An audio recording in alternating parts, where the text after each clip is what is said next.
Hey, thanks for listening to this Trainer Spotlight episode on FITLETE Radio. My name is George Pagan III. Let's meet our coach. So my name's Zach Pello, and I've been a trainer since 2003, which was my freshman year of college. I went to school for exercise science, and I got lucky enough. My wrestling coach from high school started a gym. So literally my freshman year, I was taken under his wing. And so I got all through that. He taught me a lot with bodybuilding and diet and workouts.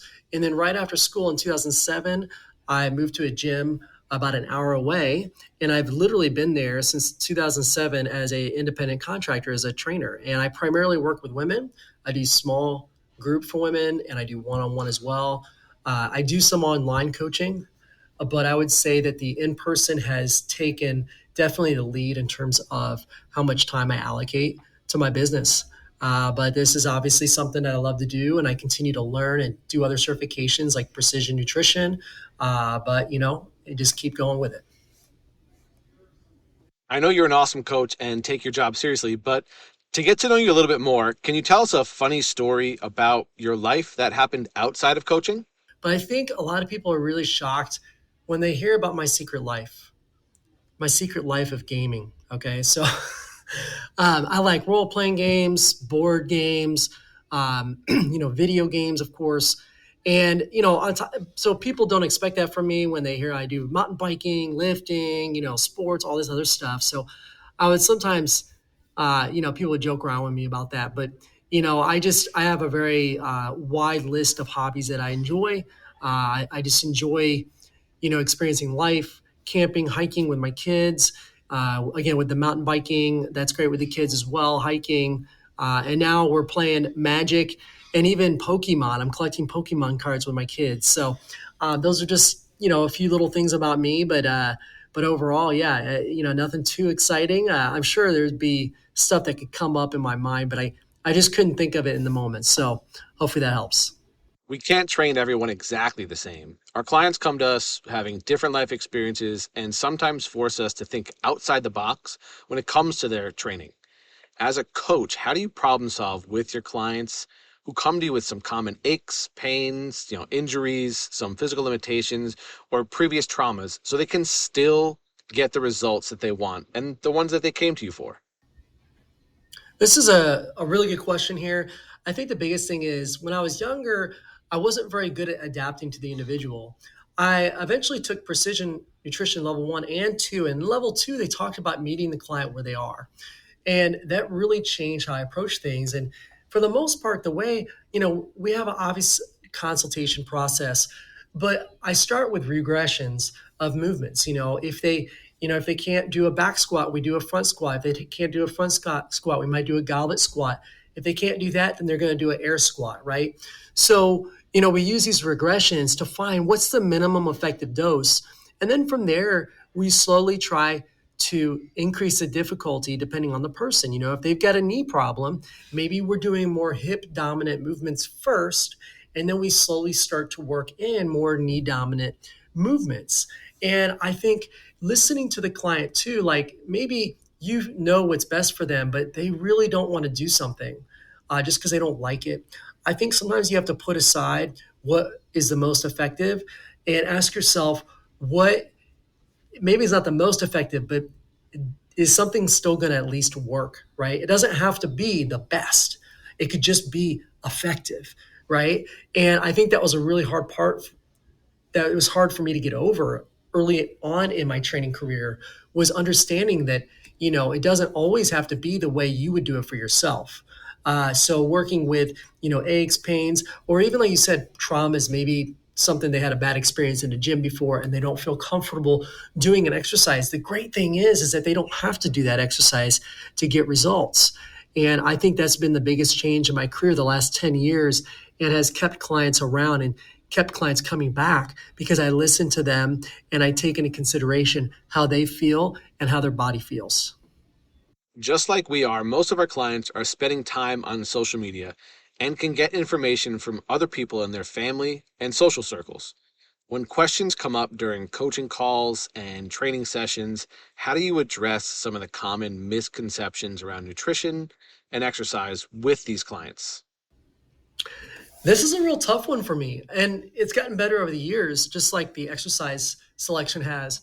But sometimes when I'm listening to somebody telling me something, I have to ask myself in my mind before I say anything, does what I'm going to tell them, does it really matter? Will they still get results doing this less effective method? Will they get hurt doing this method? I'm asking myself, how important is it for me to correct the information? And sometimes I might even ask them, or I might, frame it as, look, like, I definitely am familiar with that approach and it does work. But do you want to hear a little bit more what I think would be better? So that way, at least it gives them, they're giving me permission to tell them, number one. Number two, I haven't just shot it completely down. But every now and again, I still slip and I'll be like, yeah, that's BS. Because I do think sometimes, it does get the better of you as a trainer and a coach. You hear this stuff every day and it can be frustrating. And that's something I have to work on day in, day out to not get too biased. And also remember that even though science is solid, like it's still changing, we're still learning. And we have to have an open mind. And I will frame things as that as well, telling a client, hey, look, there's a lot of gray area in here, a lot of things work. The question is just going to be like, what's better, what's not, and what can you adhere to better? That's a big part of it, right? Like maybe it's not the perfect program. Like I'm not a big guy for keto or carnivore, but if someone's really loving it and they're doing it maybe in a hopefully a safe way, then I'll be like, hey, keep doing your thing. You're enjoying it, right? If you can adhere to it, you're probably going to get some sort of results. And so I think that's important as a coach for me to have learned that over the years, to not always insert myself into everything the client says. And, the same thing goes with my wife too. So I got to keep, keep that in mind. But yeah. Our clients can come to us for many reasons, and often they tell us in their consultations or new lead questionnaire that they have multiple goals or they're trying to work on a couple of things. Usually it's not just one sole specific thing. How do you approach goal setting with these clients who have multiple objectives when you ask them about what their goals are? Yeah, usually in the goal setting process, I'm asking questions that are going to be like, first of all, what are some goals we can measure? Obviously, I think that's the most important. What's specific that we can measure consistently to judge progress? There are some things that are just a little harder to measure. Some things that might be, um, you know, subjective versus, objective. Body weight's pretty easy, or, inches are pretty easy. Clothing's pretty easy. But there's a lot of stuff that I think, like bone density, you can measure as well. But the cool thing is, I talk to my clients. I'm like, look, we'll focus on your training. We're going to focus on adding weights and trying to build bone density. But our progress, what we're measuring is measuring how much weight you're adding to the bar, how many reps you're doing with the bar, all of those things. And then occasionally, yes, you're going to go check your bone density. But the bone density isn't the thing we check every week, right? We're checking the progress on the bar. And I like to break things down like that into smaller chunks, like weekly chunks versus, a 16-week process or a 24-week progress process. Because if they want to lose, let's say they want to lose 40 pounds, that's a lot to focus on. So instead, we might focus on, hey, let's look at the first 8 weeks. We're going to try to drop 10 pounds, and we're going to focus on that right now, right? So we're shortening that window so we don't have such a long time to check to see if things are working. And that's why I like checking body weight or checking measurements. Is something that can be done easily and more often. But again, I think that finding a measurement you can do often is important to have more data points. Number two, also shrinking their goal into smaller, more consumable bite-sized pieces, right? That is huge because you kind of get those goals a little sooner. You kind of hit those little stair steps, right? And what's cool about that, maybe they want to lose 40 pounds initially, and say they lose that 10 and they lose that second 10 pounds on the second round. But what's cool is they've realized, you know what? I'm pretty happy here. I don't necessarily need to lose that 40. So I think there's another part of this too we have to think about is process goals. So you can have these outcome-based goals, which is what I've been talking about, but then also talking about process goals. Like, say, yeah, you want to lose 40 pounds, but we got to change your habits. So let's look at your habits individually as goals. Like you're going to get to the gym 3 times a week, right? Or you're going to focus on maybe tracking your food intake for the next 8 weeks. So we have to remember that outcome goals are great and address those, but then push those aside. And then they got to think about their process goals. I believe all coaches should have similar baseline knowledge before starting to work with people. And I'm building Fitly to help bridge some of these gaps that exist in our exposure to education. What experiences or qualifications do you think are crucial for coaches to have in order to deliver the best service they can for their clients? All right, this is a great question. Of course, I got a degree in exercise science and a certification. And I don't think everybody needs a degree, in my opinion. I felt like it was, this might sound horrible, but like a glorified certification. And what did I learn the most? It was working under an experienced trainer, working under someone who had years in the game in bodybuilding world, training people all different ages. He took me under his wing, and he showed me the ropes. He really helped me understand so much more than the books taught me, the ins and outs, the gray areas, because I feel like a book or a certification gives you bullet point information, the stuff that just kind of the outline. But what about all that stuff in between? So if I was to go work with someone, if I was going to hire a coach, I honestly don't ask them about their certifications, right? I look at their experience. I look at their progress they've had with their clients, right? And so for me, I feel like that experience is much more important, and more people need some sort of mentorship, or it should be like a 2-year program or a year program where you're actually in an internship or mentorship working with someone to get certified. That might be a long time, maybe not quite as long, but I do think that there needs to be more hands-on.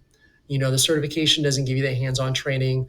Even the college degree, I didn't get a lot of hands-on application. So I just feel like that's huge. I do think even though nutrition's kind of a weird area for trainers, depending on what state you live in. But I do think having some sort of nutrition certifications can be helpful, because you are going to get those questions from your clients, and you could just tell them, "Hey, that's not my scope." But if it's basic stuff, you want to feel confident in giving them information that's correct.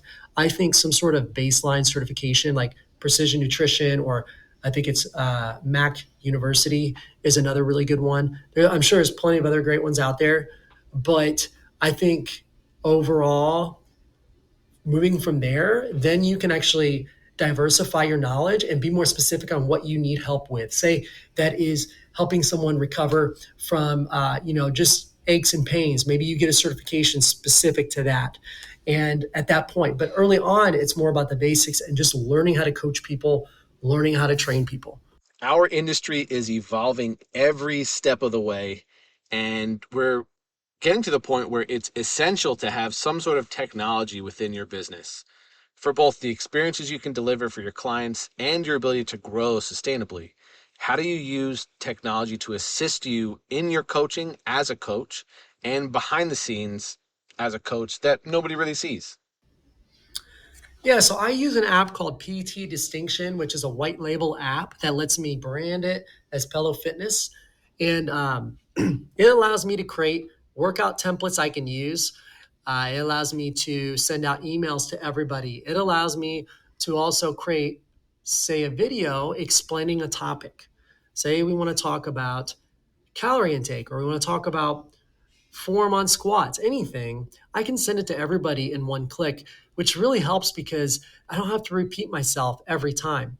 And I think that in the long run, it's great to also be able to track all your clients' data. So my clients are working out and they did 100 pounds for 3 sets of 12 a year ago on their squat. It's still there today when I look at their information. So now I know, like, oh, this is where we were.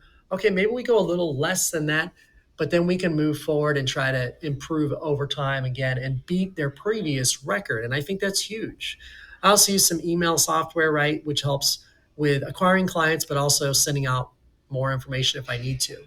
But overall, that's about all I use at the moment. I think that it's more than enough to get the job done. And And with my group clients, some of them do the same workouts. So it's like I can just copy the workout I wrote up for them as a group and copy it into their account.